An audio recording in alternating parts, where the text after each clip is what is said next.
మా పల్లెటూరుల్లో ఈ యొక్క పువ్వుని దొరికితే సంజీవని దొరికినంత ఆనందపడతారు. హాయ్ హలో ఫ్రెండ్స్, ఈ రోజు మా కొండల్లోనే దొరికే ఒక రకమైన అరుదైన పువ్వుల కోసం అయితే వెళ్తున్నాం. ఎక్కడ పడితే అక్కడ ఈ పువ్వులు అనేవి పూయవు. పూసినట్లయితే వాసనతోనే కనిపెట్టేవు. కొండంత కాలరిగేలా తిరిగితే చివరికి ఈ పూల చెట్టు అయితే ఇక్కడ కనిపించింది.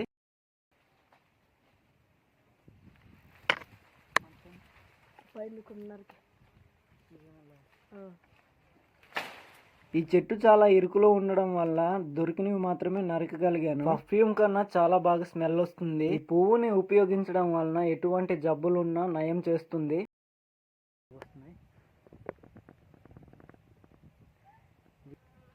ఈ పూల కోసమే ఇంత దూరం అయితే వచ్చాం మేము. అంతేకాకుండా దీన్ని పౌడర్ చేసి ఫేస్ కి అప్లై చేసుకుంటే ఫేస్ అనేది చాలా గ్లోయింగ్ అయితే కనిపిస్తుంది.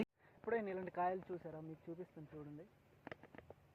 ఈ కాయలు చూడడానికి సపోటాలా ఉన్నాయి, కానీ వీటిలోన దూదైతే ఉంటుంది. లోన దూదినైతే చూసేద్దాం రండి.